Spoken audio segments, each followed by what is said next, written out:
The United Nations says about 2.3 million children are cut off from aid in the Ethiopia-Tigray crisis.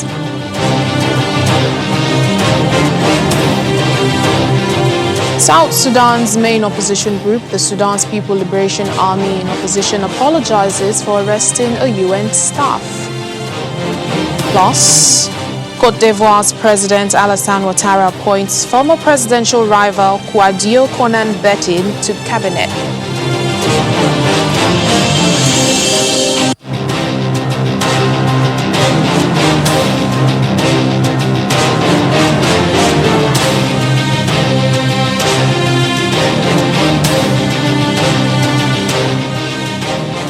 Hello and welcome to the program. I'm Layo Adegoke. The United Nations is warning about 2.3 million children in Ethiopia's northern Tigray region are cut off from humanitarian assistance as violence continues. According to the children's agency UNICEF, protecting these children, many of whom are refugees and internally displaced, must be a priority. Despite deals with the Ethiopian government, humanitarian agencies say they are being denied access to Tigray. Government forces have been battling Tigray fighters since the 4th of November. The government says it is in control of that region and the conflict is over.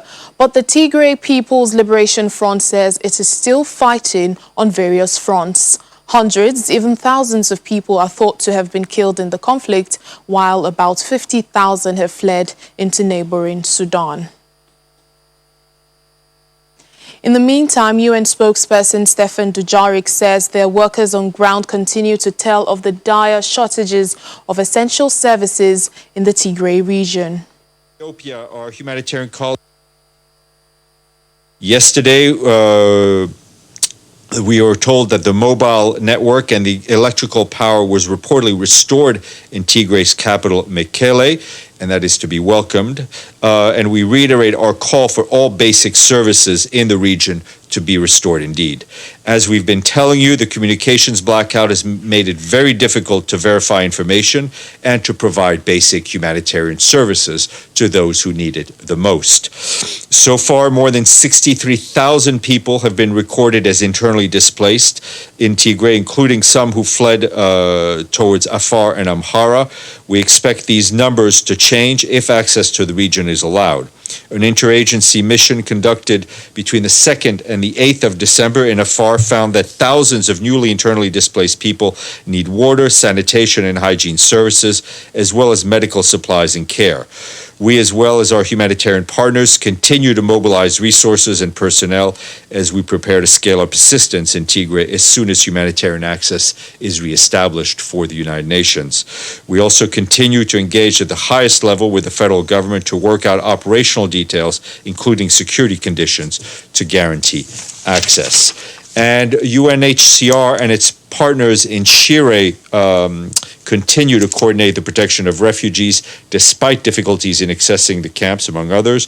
Over the past month, our colleagues tell us that there's been an increased spread of misinformation on social media.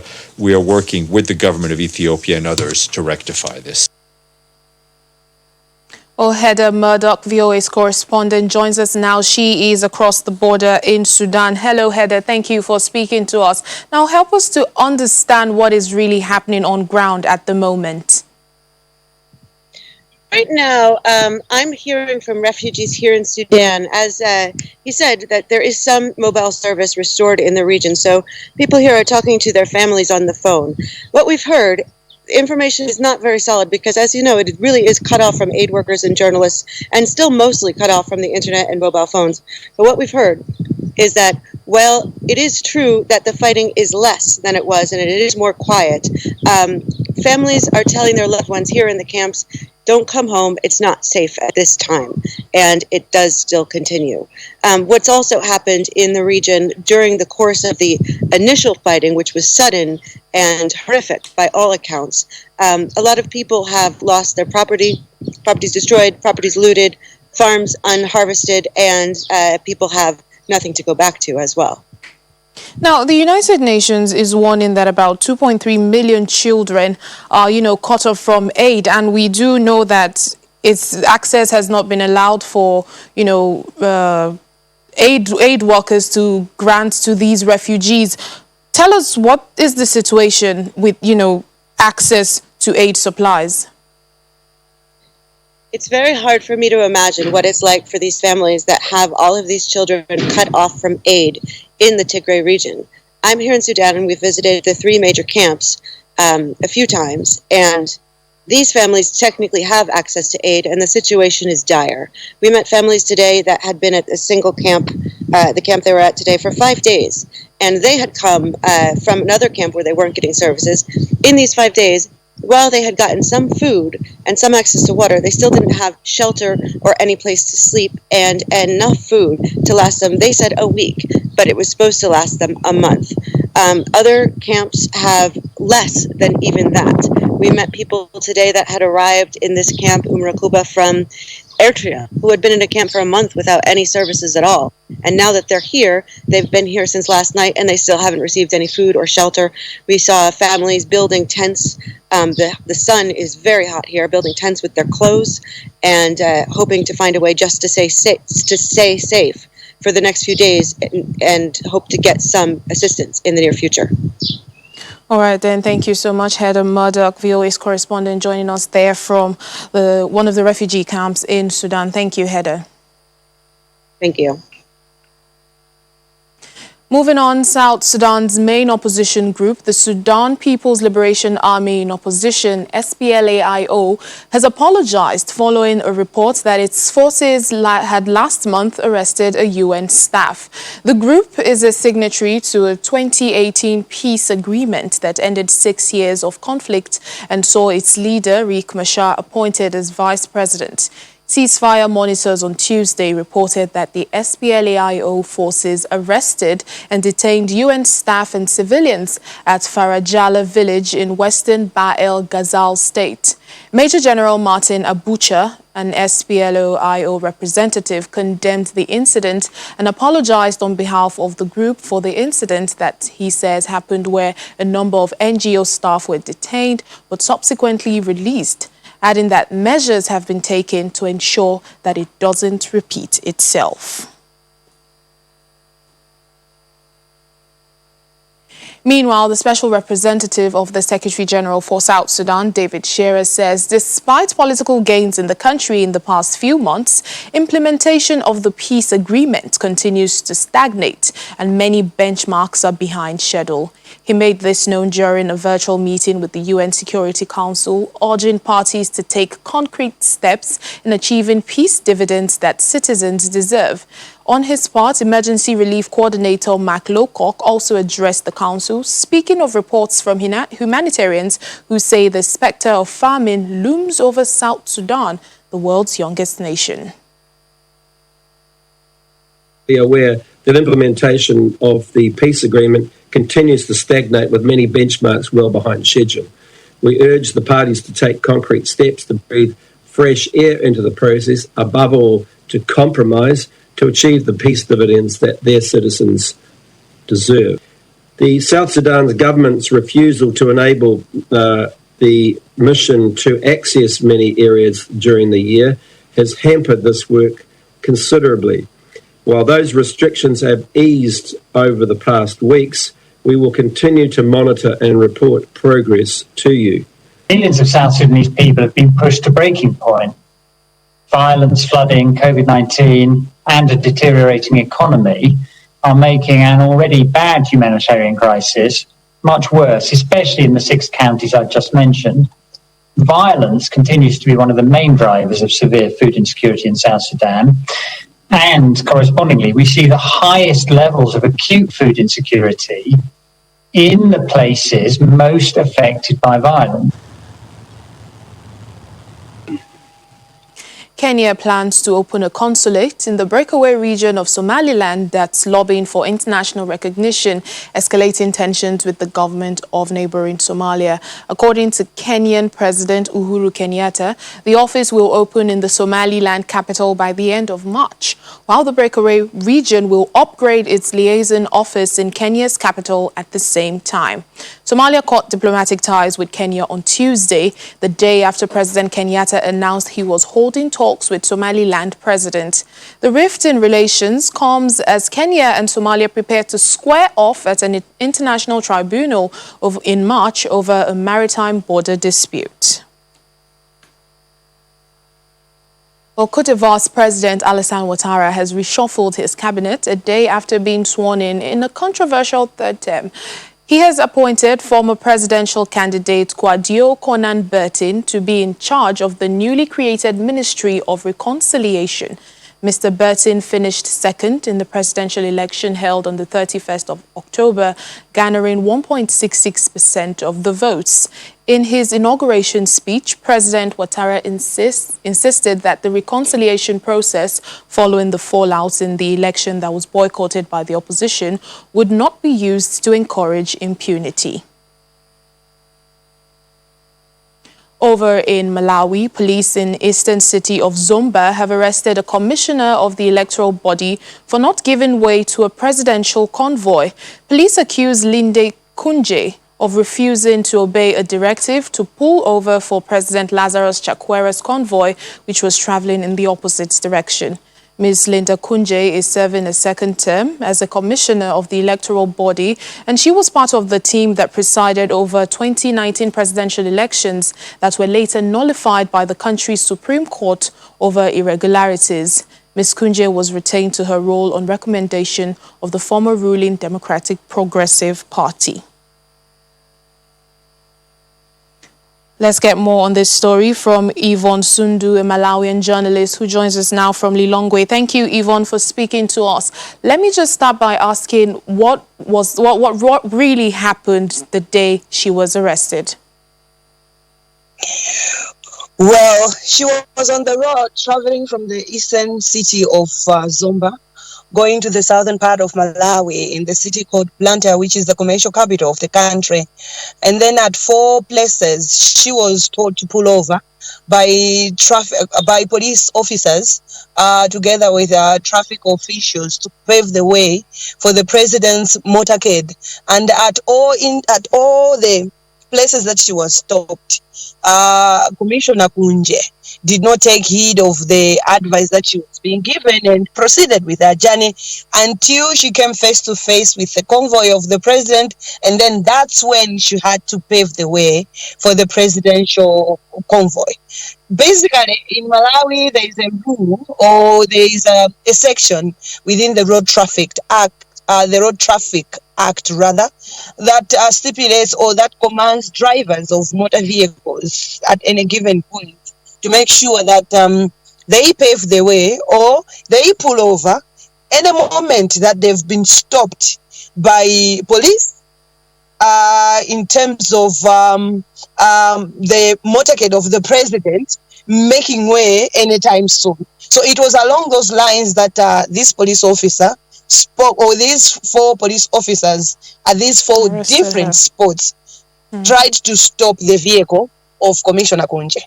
And then after that incident actually happened on Friday, she went into hiding until she handed over herself to the police on Monday. And that's how she was arrested. Now, just very quickly, what possible consequences might she face as a result of this arrest? If she is convicted, then automatically she loses her position as a commissioner of the Malawi Electoral Commission. Unless if she is acquitted. If she is acquitted, then obviously she's going to continue with her role. I should mention that, the commission, how it is made in Malawi, it's got representatives of political parties, religious groupings, NGOs, among others. So what is at risk is not just her position in the commission, but also the position of the party that she represents in the commission. Of course, what it means is that the party will have to come up with new names or submit new names to the president for approval, which are then also submitted to the Malawi Electoral Commission. But in essence, what it means is during the time that if she's convicted, there is that period whereby a decision has to be made as to who takes over. It means that at that particular period, the party that she is representing, which is the former ruling party, Democratic Progressive Party, is not going to have a representative in the commission.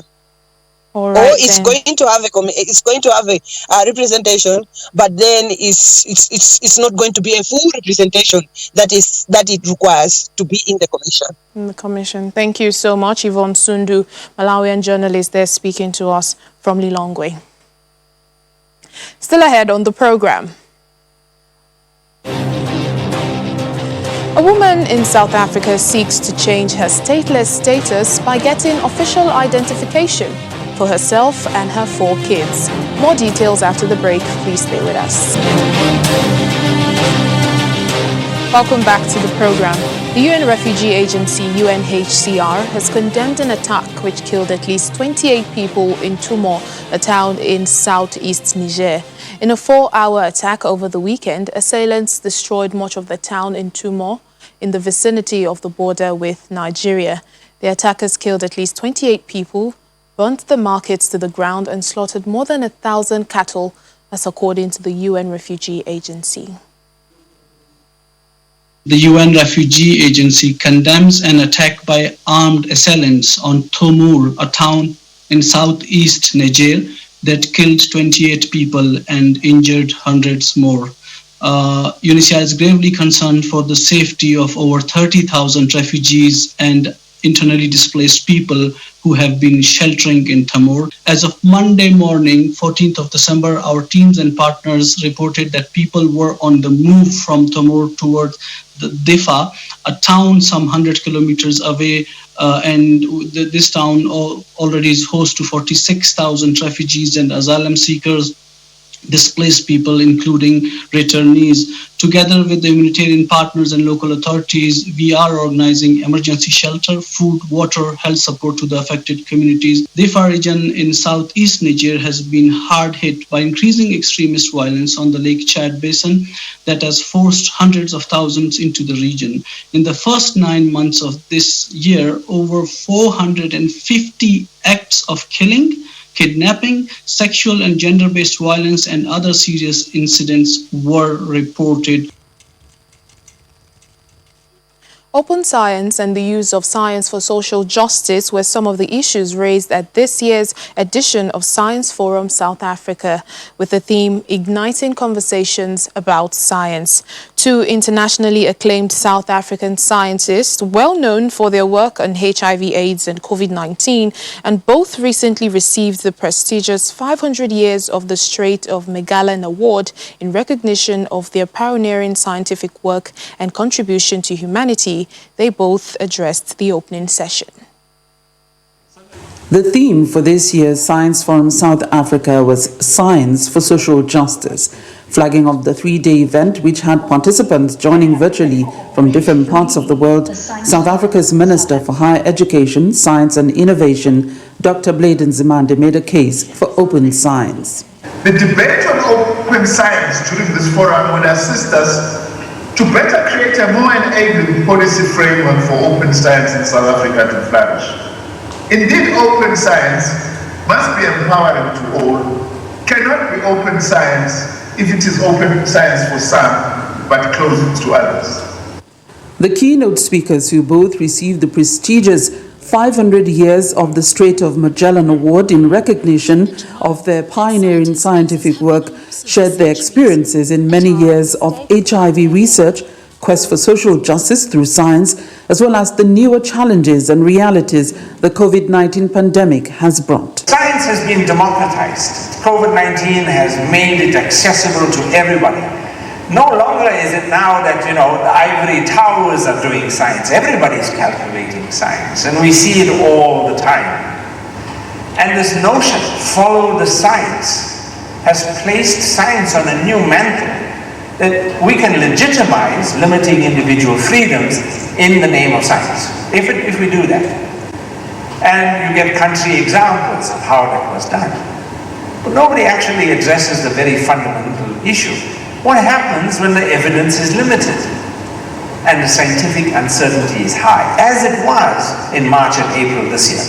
In March, somebody asked me, will we have a COVID-19 vaccine this year? And my response was, no way. It takes at least 7 to 10 years to do that. Well, today as we gather, we have 5 vaccines that have been shown to be efficacious. And it tells us that the science moves because of investments. And while it took us 30 years, we still don't have an HIV vaccine. We've been able to move much more rapidly because of the investments made in HIV and TB. But we also learned that how fragile we are in Africa when we don't drive innovation, when we don't drive things that we need, and we have to join the queue with better resource nations. And we saw that with PPEs, and we saw that with reagents and test kits, and we're likely to see that with vaccines as well. As the world grapples with the debate over COVID vaccine equity against vaccine nationalism, the UNESCO Assistant Director General for the Natural Sciences, Ms. Shamila Nair Beduel, appealed for more scientific collaboration to harness the soft power of science for global development. The Science Forum South Africa is in its 5th year, and the organizers say the objective is to ignite conversations about science and the crucial role it plays in the society. From Pretoria, South Africa, Betty Dibia, Channels Television News. A South African woman who was abandoned as a child in the country is unsure of her citizenship, especially because she does not have a birth certificate. Mopo Modise doesn't want the same fate to befall her 4 children. Her greatest fear is that the burdens of statelessness will be passed on to them unless she can obtain South African citizenship. Mopo Modise is unsure of her age and does not have birth registration documents to confirm it. She's stateless, meaning she does not have a nationality, and with that, no identity papers. Her greatest fear is that her 4 children will face the same struggles of being stateless. It's as if I have died whilst I'm still alive. I cannot sleep at night. I'm always thinking about my life. I wonder where I'll end up with my status. Without any legal papers to prove her identity, like a birth certificate, Umpo cannot exercise the rights registration at birth guarantees. As such, she cannot apply for an identity document or be confirmed as a South African citizen. I used to ask myself why I do not have papers like other children. However, I have never been able to get an answer because I don't know my parents. I do not know a single member of my family who can tell me about my life and who I am.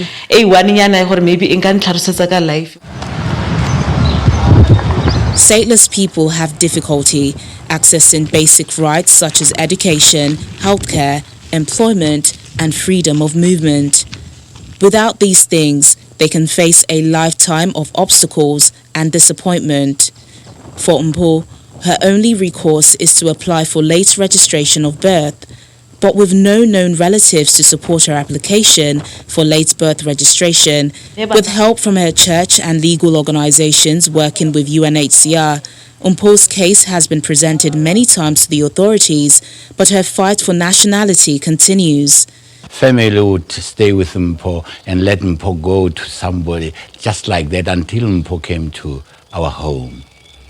Then I felt when we spoke with Mpo, there was no one of those families that endeavored to help Mpo in terms of documents for her own life and for her kids' life. They were just trying to help, but I said then, it means here I must go all out and help this young lady so that she become a citizen of a particular country. As a single mother and only present parent, she is her children's only hope. My wish is to see myself in my own home with my children, seeing my children grow and going to school. I would like to see them telling me that they have completed their studies. Globally, there are more than 10 million without a nationality and millions more at risk of being stateless. And that's it on the program for today. Thank you so much for watching. I'm Layo Adegoke.